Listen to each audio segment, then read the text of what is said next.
Hey everybody, here we go. It's turn 5, German side of things. And they made a little bit of progress over here. They threw the Air Force over here actually to help them out a little bit. They did an attack here, but all they ended up with is a what is it, a D1 or something like that. And the Russians made their determined defense, so they didn't move. Over here, they attacked, threw the Air Force in and some artillery and smacked the unit.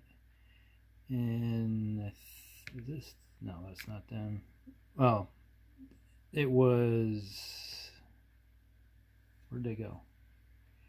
Oh, it was just a already step loss unit there, so they took them out. Let's see, over here you can see there's a major change in the battlefield. This is basically crumbled. They attacked, and since the units were isolated over here and had no way to get out unless they crossed a bonded zone of control, each attack took them out, so they had no place to go. They basically stacked. They could retreat to one, and then they stacked up, so making the attack a little harder, but still it was like had to retreat. And if they they would have survived. One of them would have survived if they would have made their determined defense, but they didn't, so they got taken out. And now the Germans have broke through, and they're going to be marching that direction. And what they have is a ragtag fleet of divisions and regiments, basically parked, or brigades, parked in front of them. So that's what you got there.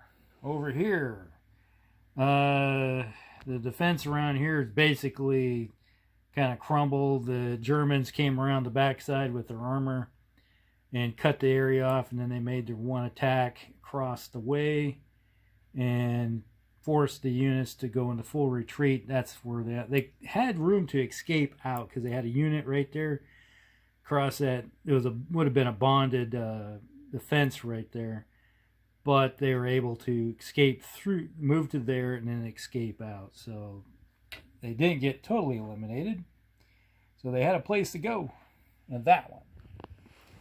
And over here, the battle for Rostov has seriously begun. There was a unit, a couple units that were here. One of them had to take a step loss. That was this guy. He only had, both units that were in that pile only had one step loss available, and one of them had to go. So the other one's in full retreat back to here. And now the big thing is that the battle itself for Rostov will begin. I imagine the Russians will toss another unit in there just to make it harder. But right now, it's to get across. I have to look at it, but crossing a major river is going to be a problem at the moment, because the only bridges are right here. So you got to take Rostov to get across the bridge. So that's what they're looking at. And then obviously they got this right here, and there's nothing to stop these guys from just marching down the road and just continuing on the way to Stalingrad. So at the moment, the road to Stalingrad looks to be pretty much open, except for some ragtag units in the way. Here it is wide open, way over to there. So, and this group right here, we'll just see if they can march over to Baku and see if that happens or not. But it all stems on taking that city. And the Russians, I don't think, are going to let it go that easily. So there you have it. That is the current situation that's going on. I don't know if the Russians are going to get many reinforcements this turn either. Let's look here. It's down here. Yeah, they got one replacement point there. That starts to grind on you a bit when you start taking casualties like that. But both sides have some units out there that are taking casualties, and it really hurt getting cut off. So you can see there's a bunch of units that basically disappeared in this pocket that was right there. That's where most of those came from. And they probably want their armies back. At least Stalin does. Alright, we'll be back at the end of the Russian-Soviet turn. Hey everybody, here we're back for the Soviet turn 5, and the Soviets decided to do a bit of retrograde operations to, well, save their forces for at least a couple turns.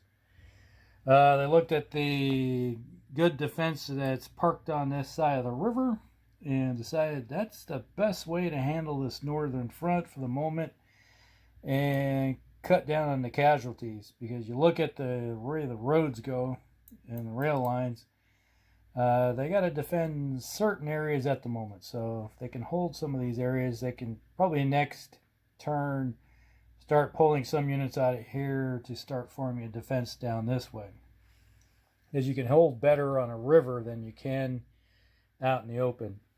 So they left this whole area open here. It's going to take a couple turns for the Germans to even catch up anyway. And they pulled a unit that was parked here. They pulled it out, got on the roof, and got themselves out of that way. Then their defenses right there are pretty pathetic, so because they got smashed in that last attack that happened right there. Rostov is, most everything is on one side of the river defending, and then Rostov is, they moved their best units into Rostov to hold it for a big city fight that's going to happen. And that's, well, city fights have a tendency to eliminate tanks, so that's one thing that's not in their favor. So that is that. That's pretty much everything at the moment. So if they can hold them here from crossing over the river and getting into this junction right there, because everything comes out of Rostov heading south, and then over here, if they can get some defenses parked over here, they might be able to do a good job of slowing down before they get to Stalingrad. And then they have to control these bridges, because there's some bridges here. It's like major bridges or something of that nature there. Prevent crossing over of forces. So, or those are fords, I'm not sure what they are. But that's everything that's going on at the moment for the Soviets. And we'll just have to flip the fold retreat to disrupted, and disrupted are going to get pulled off. All right. We'll be back for turn 6 for the Germans.